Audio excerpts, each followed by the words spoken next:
नमस्कार मित्रांनो, मी विशाल. आजच्या व्हिडिओमध्ये आपण पाहूया अपडेट आलेला आहे. दिव्यांगन व्यक्ती यांच्यासाठी महसूल व वन विभागात जागा निघालेल्या आहेत.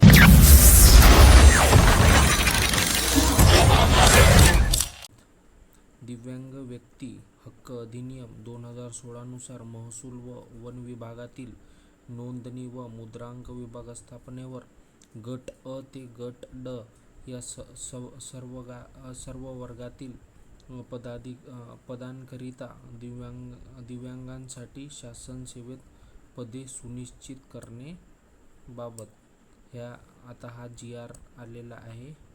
महाराष्ट्र शासन महसूल व वन विभाग शासन शुद्धीपत्रक क्रमांक हा नंबर आहे. त्याच्यानंतर खाली आहे शासन निर्णय क्रमांक. शासन शुद्धीपत्रक म्हणजेच हे एक अजून अपडेट आलेला आहे. याच्या आधी एक जी.आर. आला होता. याच्यात दिलेला आहे दिव्यांग व्यक्ती हक्क अधिनियम 2016 मधील कलम 33 नुसार राज्य शासनाच्या अखत्यारीतील पदे दिव्यांगांकरिता सुनिश्चित करण्यासाठी केंद्र शासनाच्या सामाजिक न्याय व अधिकारिता मंत्रालय नवी दिल्ली यांनी दिनांक 4/1/2021 च्या अधिसूचनेद्वारे दिव्यांगांसाठी सुनिश्चित केलेल्या पदांची यादी प्रसिद्ध केलेली आहे. यानुसार महसूल व वन विभागाच्या अखत्यारीखालील नोंदणी व मुद्रांक विभाग स्थापनेवरील गट अ ते गट ड या सर्व वर्गातील पदाकरिता वाचा येथील दिनांक 25/6/2021 रोजी शासन निर्णयान्वये दिव्यांगांसाठी पदे सुनिश्चित करण्यात आली आहेत. सदर 25/6/2021 रोजीच्या शासन निर्णय सोबतच्या विवरणपत्र अ मधील क्रमांक 17 येथे पुढील प्रमाणे नमूद करण्यात आले आहेत.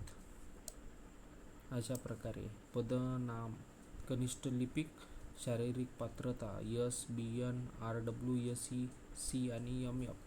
दिव्यांगन प्रवर्ग पहिले जे जी.आर. निघाला होता तिथे याच्यात काही नव्हतं दाखवलेला दिव्यांगन प्रवर्ग.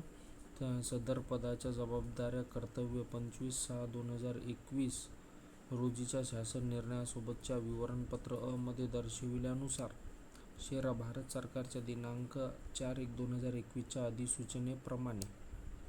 त्याच्यानंतर आता याऐवजी पुढे नमूद केल्यानुसार वाचावे. म्हणजे याच्याऐवजी हे आता पदनाम कनिष्ठ लिपिक, त्याच्यानंतर शारीरिक पात्रता SBN, RW, SE, C, MF. आता हे दिव्यांग प्रवर्ग दिलेला आहे इथं 1, 2, 3, 4, 5 BLV, D, HH, OA असे वेगवेगळे दिलेले आहे. त्याच्यानंतर सदर पदांच्या जबाबदाऱ्या व कर्तव्य 25/6/2021 रोजीच्या शासन निर्णयासोबतच्या विवरणपत्र अ मध्ये दर्शविल्यानुसार. त्याच्यानंतर भारत सरकारच्या 4/1/2021 च्या अधिसूचनेप्रमाणे. आता खाली काय आहे, सदर शासन शुद्धपत्रक महाराष्ट्र शासनाच्या ही जी वेबसाईट आहे या वेबसाईटवर हा जी.आर. आलेला आहे. या संकेतस्थळावर उपलब्ध करण्यात आला असून त्याचा संकेत क्रमांक हा आहे असा आहे. हा शासन निर्णय डिजिटल स्वाक्षरीने साक्षांकित करून काढण्यात येत आहे. महाराष्ट्र राज्यपाल यांच्या आदेशानुसार व नावाने. अशा प्रकारचा हा जी.आर. आलेला आहे. तुम्ही या संकेतस्थळावर जाऊन हा जी.आर. पाहू शकता. व्हिडिओ जर आवडला असेल तर लाईक करा, सबस्क्राईब करा. थँक्यू.